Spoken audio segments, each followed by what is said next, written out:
Well, hi there. Recently, one of my samples went a little, viral. So since I have so many new and adoring fans, I'm like, hey, let's give the people what they want. Let's give them a nice breakdown. So we're gonna go through the breakdown together, and we're gonna learn how to make ambient jazz samples.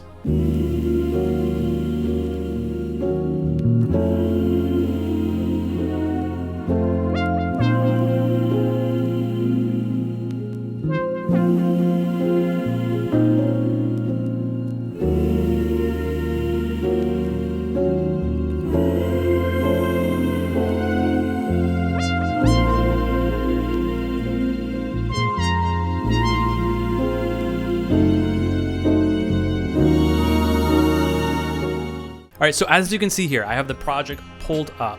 One thing to note, as you see here, there's not a lot of elements, and as you will find out, simplicity in these samples is key. So keeping things minimal and having open space in your sample is gonna be vital. So I first wanna start off with a piano. I played this piano in. I used Keyscape on a double felt grand dry preset. Let's take a listen to it.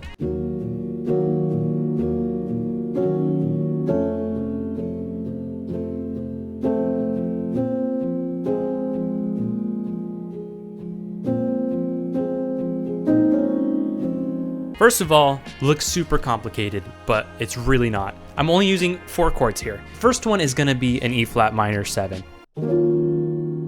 Then we move on to a F7. This one is the one that kind of brings it all together. And then we go to a B flat minor 9.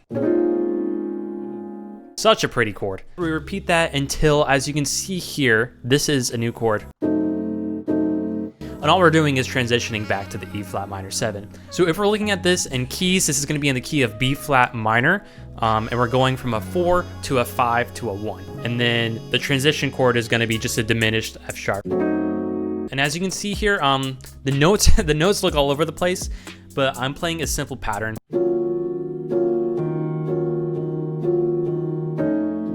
Playing the low note before I play the beginning note. And so after I got the piano, I wanted to layer it a little bit, and so we move on to the Rhodes.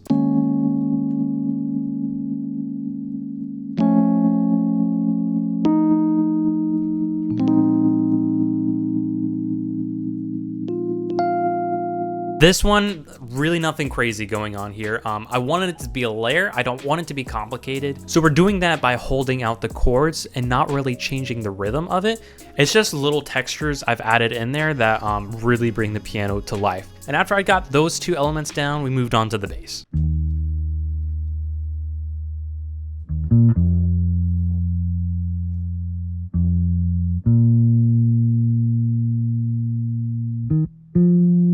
Now this bass I actually recorded live.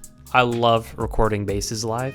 I don't know if you guys struggle with this, but there's a lot of bass plugins that I do not like. Like, it's hard for me to find a good bass plugin.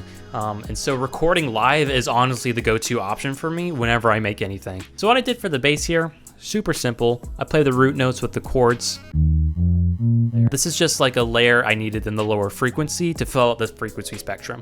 And speaking of filling out the frequency spectrum, that's gonna lead us to the next thing, a high string.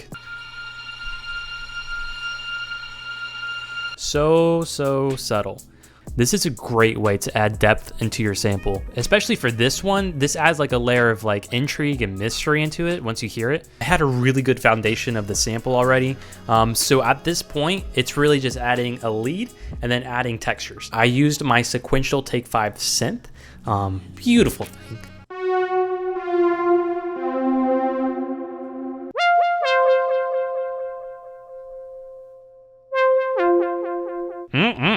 So as you can see, these synths kind of interact with each other. They're kind of bouncing off each other. I'll play them together so you can kind of see what I'm talking about. And that delay is so good. Oh, so if you hear it together with the sample right now.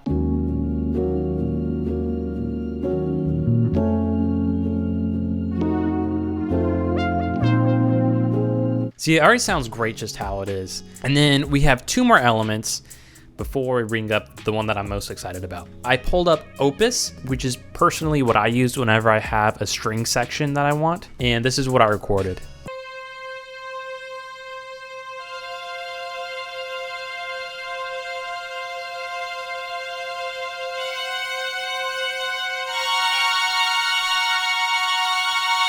All right, that's pretty cool. I'm sure you can tell what I pretty much did here. I wanted the sample to crescendo. And the second part here, one cool thing I do want to point out here is instead of playing the chords and then having the chords crescendo, I played one note at a time. Also, that really gives the feeling of going from nothing to like a big something. And finally, we get to the best part of the sample, my vocals.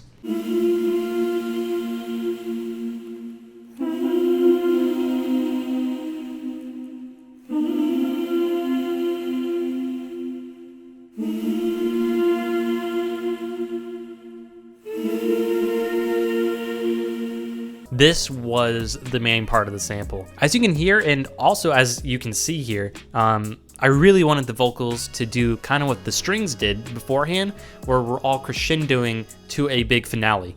So to keep it soft in the beginning, I sang with my mouth closed like this, I basically just followed the chords. I didn't really have a melody line. And then in the next 8 bars of the first section, I added more harmonies. But as you can hear, I'm kind of opening my mouth just a little bit more, just to kind of give a feeling that it's escaping and crescendoing.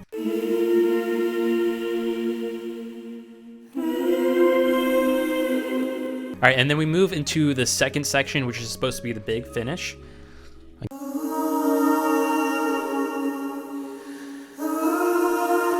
And then I did something which is what I kind of do with a lot of my samples. I'll have a vocal harmony background, and then I'll have like a lead vocal. You can see I did that here in the final section.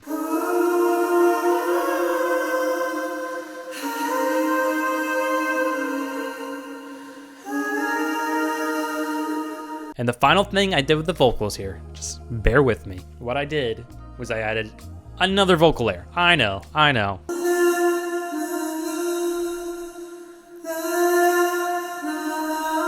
It's a little rough, but it doesn't have to be perfect because I drenched in a reverb. I do want to go over my vocal effects chain because I use this every single time, and I'm not even joking. I have this parametric EQ, EQing out the lows, a little bit of the mids, and boosting the highs. I have a compressor set at these settings. I don't know what they do. I have a fresh air plugin, again bringing out the highs, taking a little bit of the mids here, but not too much. Stereo enhancer here, that's giving a nice stereo to our vocals, of course. And then this is the best plugin. I use this on everything. Anything I want to add a little bit of texture to, I use Magic Dice. And yeah, that's basically like all I did for the vocals. And yeah, I mean, that's pretty much the entire sample. But yeah, these are honestly my favorite type of samples to make. They can go good with so many genres. That's something that I'm kind of realizing now is how many genres these type of samples can go with. And that's why I recommend you trying these out yourself. Is you'll be surprised at how many ways you can flip it. Make jazz, dude. It's so cool. If you have any suggestions, feedback, comments, you want to say I'm ugly, type it down below. I hope this helped you, and yeah, I will see you guys later.